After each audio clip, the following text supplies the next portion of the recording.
मित्रांनो, फायनली दुसऱ्या टप्प्यातील धानाच्या चुकाऱ्याची रक्कम मार्केटिंग फेडरेशनकडे जमा झालेली आहे.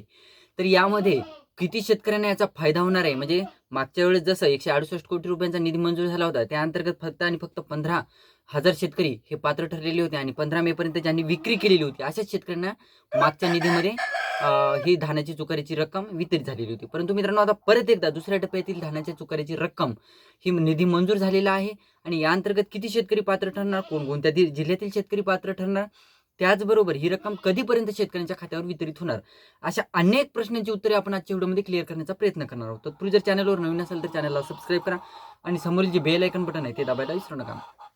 तर नमस्कार मित्रांनो, मी राजसूर्य स्वागत आहे कृषी चॅनलमध्ये. मित्रांनो, तुम्हाला देखील काही प्रश्न असतील तर राईट इंस्टाग्रामला मेसेज करून विचारू शकता. त्याचबरोबर बॅकग्राऊंड व्हॉइसला इग्नोर मारायला विसरू नका. तर मित्रांनो, एकंदरीत बघायचं झालं तर मागच्या वेळेस 168,39,00,000 रुपयांचा निधी मंजूर झालेला होता पहिल्या टप्प्यातील धान चुकाऱ्याचा. त्यानंतर मित्रांनो, जवळपास 286 कोटी रुपयांचा निधी, 286 कोटी 12,28,000 रुपयांचा निधी हा मार्केटिंग फेडरेशनकडे जमा झालेला आहे. आणि त्या अंतर्गत जवळपास जे शेतकरी पात्र ठरतील अशा शेतकऱ्यांना आजपासून, आज इव्हनिंगपासून म्हणजे आज 5 दुपारी 5 नंतर ही रक्कम शेतकऱ्यांच्या खात्यावर वितरित होण्याला सुरुवात होणार आहे. एकंदरीत बघायचं झालं मित्रांनो, आपण पाठीमागं काही व्हिडिओच्या माध्यमातून बघितलं होतं की बाबा 600 ते 650 कोटी रुपयांचा निधी, जी धान चुकारीची रक्कम आहे, त्यासाठी ज्या शेतकऱ्यांनी धान आपलं विकलं आहे अशा शेतकऱ्यांसाठी जवळपास 6 ते 650 कोटी निधी लागतो, म्हणजे शेतकरी संख्या बघून. परंतु मित्रांनो, जे निधी आहे तो दुसऱ्या टप्प्यातील 286 कोटी रुपयांचा निधी आणि पहिल्या टप्प्यातील 168 कोटी रुपयांचा निधी अशी मिळून जवळपास 400 कोटी रुपयांचा निधी हा वाटप झालेला आहे. म्हणजे आजपासून जे वाटप होईल त्याला धरूनच आपण बोलत आहोत की वाटप झालेलं आहे. तर एकंदरीत मित्रांनो बघायचं झालं तर अजून 200 ते 250 कोटी रुपयांचा निधी हा तिसऱ्या टप्प्यातील धान चुकाऱ्याच्या रकमेसाठी अवेलेबल व्हायला पाहिजे.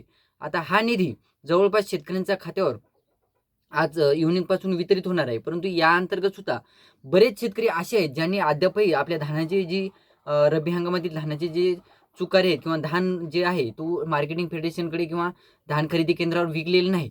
तर जवळपास 5 ते 6,000 असे शेतकरी आहेत जे धानाच्या पिकापासून म्हणजे विक्रीपासून वंचित आहेत. आता 30 जूनपर्यंत धानाची लिमिटेशनची तारीख आहे.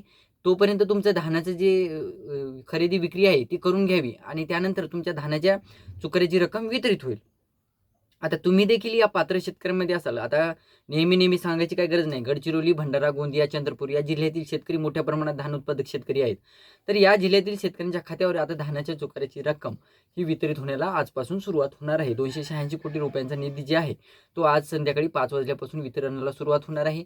तुम्ही देखील यामध्ये पात्र ठरले किंवा तुमच्या देखील खात्यावर धानाच्या चुकाऱ्याची रक्कम पहिल्या टप्प्यातील असो की दुसऱ्या टप्प्यातील असो वितरित झाली, ते आपल्याला कमेंट करून सांगायचं आहे. व्हिडिओ आवडला असेल तर लाईक करा, चॅनलला सबस्क्राईब करा आणि हा व्हिडिओ जास्तीत जास्त शेतकऱ्यांपर्यंत पोहोचवण्याचा प्रयत्न करा. धन्यवाद.